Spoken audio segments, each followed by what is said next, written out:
When I'm on the road and I'm giving sessions and clinics, and especially if there's students, younger students in the audience, I love to tell the story how you never know where you're going to end up as a musician and where your talents will lead you. We often study very hard to perhaps be a performer, or you begin as a composer and you think you're going to be in a particular direction or as opposed to other directions.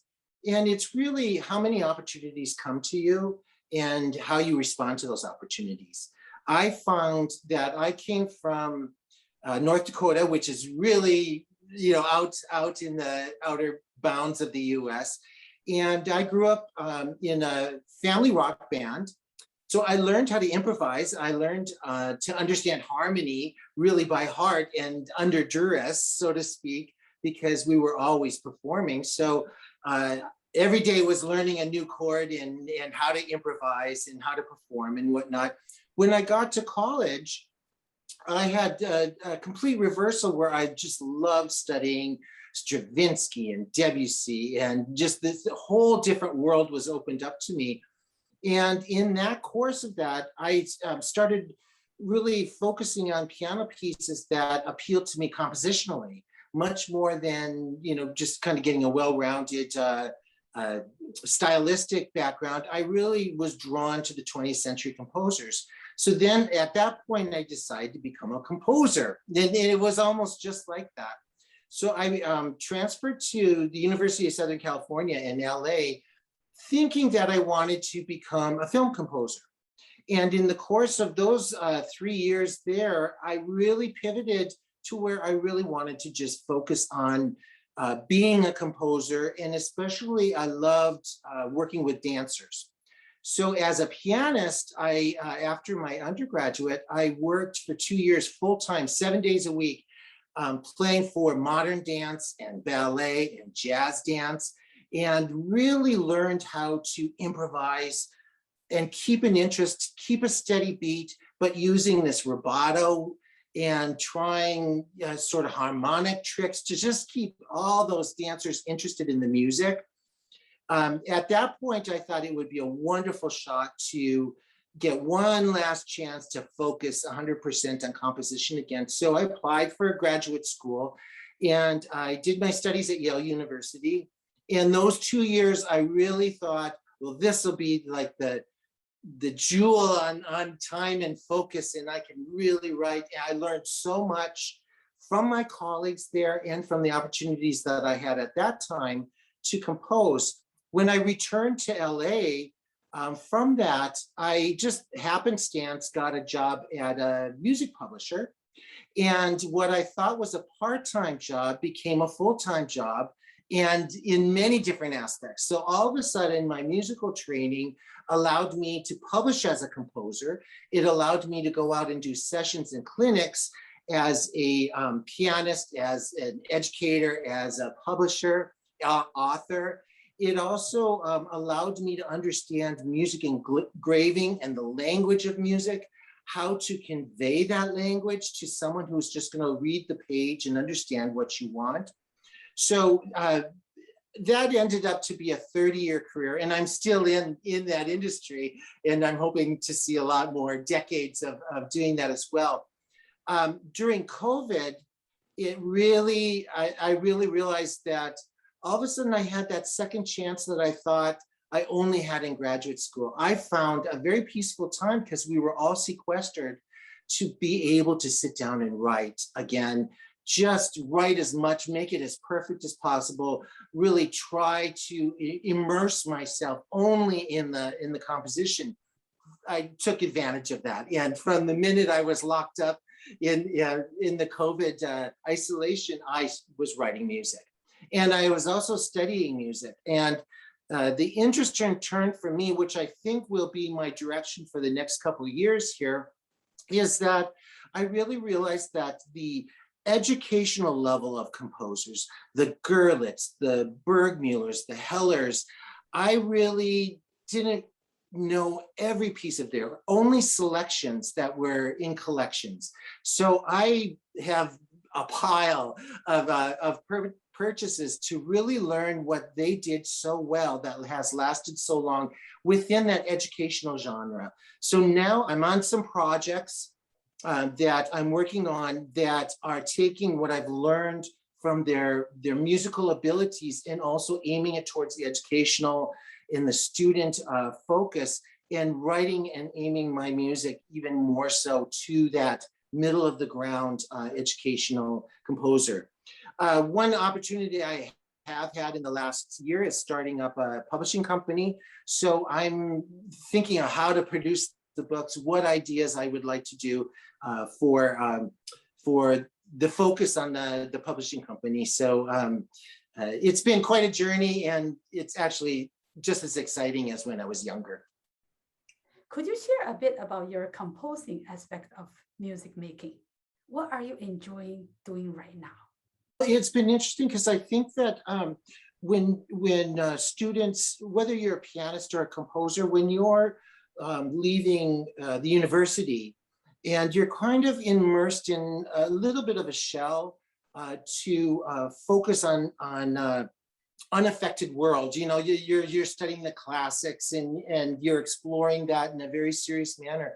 When you get out and you're trying to find what your career options are, I found by my interest in writing and composing and accompanying dance, I found that I got pleasure out of having the restrictions. For instance, with ballet bar, everything has to be in 8-bar phrases because the exercises are in that. But within that, how can I explore my musicality within a limit? And I found that that was very, very interesting to me and very creative to me. When I started publishing music and started producing books, it was the same kind of level restrictions. Like if I'm writing for an intermediate pianist, I know I have certain keys, certain rhythms, certain complexity that I can work around before it gets too challenging and becomes a higher level. I actually find that to be a very creative process, because with less, sometimes you can come up with very different ideas than if you had a free reign to write anything you wanted, as difficult or as long as you want. I like those little vignettes. I like working in small structures. So I did a lot of that certainly over the last 30 years.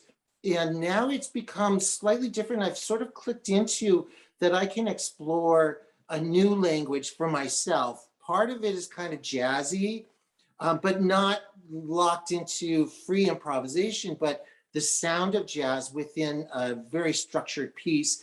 Or it's taking what I hear in the modern world and what's contemporary and making it something that I would really enjoy listening to as an audience member. I'd enjoy listening to as a student, working on it as a student. So within these confines, I find that it's almost like a visual artist that will go from sculpture to painting to paper cutouts, or fabric design or something, where they switch the genres within art to get another creative output from another aspect of that art that has its own restrictions. And I find that very interesting. We're talking about American music here. What is American music to you? I think it's always pushing the boundaries of the boxes. I think that there's always this immediate attention somehow that needs to grab an audience. It's not necessarily that it has to be a show tune, for instance. But if you think of the ragtime, you think of jazz, there's something very appealing to it, but there's also something with multiple layers that the more immersed you're in it, the more you discover as you peel off the layers of the experience. When I think of post-minimal music, when I think of film music having such an impact now, there is an appeal that sort of grabs you, but it also is pushing the edges. It's pushing the boundary to move on to the next step. I find when I'm listening to perhaps new trends in Europe, for instance, or maybe some Asian trends, I like to kind of keep my ear open around the world. I find that a lot of that can draw from a very rich history, and it's their interpretation of that. And of course, I'm very much generalizing, but I hear the history behind a lot of this. If I think of Arvo Part, or really looking back to the structure of medieval music, of the Renaissance, and how to reinterpret that, they have that rich history to kind of draw on. And I think with America, we always have a little bit of the Wild West in us, to kind of push the envelope, and a little bit of a shocker. And yet still we want the audience to come along with us. That's my opinion. That's my personal opinion. So Why do we play American music? I think there's an immediacy. If the music is fairly current, and that maybe within a 50-year period, but certainly someone we can meet has known that composer and understands that composer, and perhaps the movements that were happening when the composer wrote those pieces. In fact, last month I pulled out the piano blues of Aaron Copland, and I remember playing them in high school, and I still have an immediate attraction to them. I hear where it comes from, and I hear his little kind of Nadia Boulanger influence in some of his work. But I think that there is, in responses to my music, when I'm working with students or other teacher students and playing the music, there's a delight when they reach a certain level in the music where they kind of get what to expect out of my music, that when it starts being smoothed over, they can start seeing the clever things that are not so apparent written in the music, which is what I enjoy doing in the pieces. So I think that there's something that makes it direct. I think there's something that makes it part of their life a little bit more, the closer the music is to the lifespan of all the performers and the teachers. It makes it part of the fabric of life, I think. When we hear a premiere of a piece, and especially if we enjoy where that journey is going on that premiere, there's something that pulls us into the times we live in. Yeah, I'm super excited for the upcoming mini course that you'll be presenting. Could you give us just a little bit of hints of what you'll be talking about? I would love to. I think very much on every piece that I write, on what that piece wants to say. I let it say what it wants to say. I'm sort of moving into trying different things that will physically feel really good to the pianist, or that will challenge them to change the tone color by how it's written and how I'm suggesting they play it. They're all very short pieces, but they all have a story behind them. And I think that when I can convey from the inside out how I wrote the piece, why I wrote the piece, what I discovered while writing the piece, that when they go back to playing through the piece and learning it, that they see a certain insight on what to hear and what to focus on, and what the piece wants to tell them.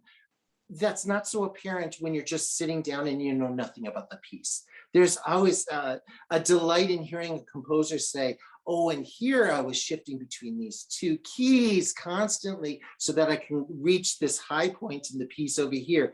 That might not be so apparent until you've really worked through the piece, or the composer can share that little bit tidbit of music on why they did this instead of that, and what emotional impact would that be, what technical impact would that be in the piece. Those are the sort of the things that I had the pleasure of working on, having a little more time over the last year, is even if the piece was only 3 pages long, I spent a lot of time shaping it and just trimming off anything that wasn't necessary, and really bending it and twisting it in a way that might not be super apparent to someone, but I'd love to show them the secrets behind the music. And I think that when they pick up new music that's written for them, they should look for those things. They should try to think, how did the composer want this conveyed? Where is the high point of the piece? What is the purpose of this piece? And so they can highlight it and then work on the technique to support that, and the musicality to support that. I think there's a lot of thought that goes into the music when they're writing it. Well, super exciting. I'm looking forward to it. Oh, I am so much too. Yes.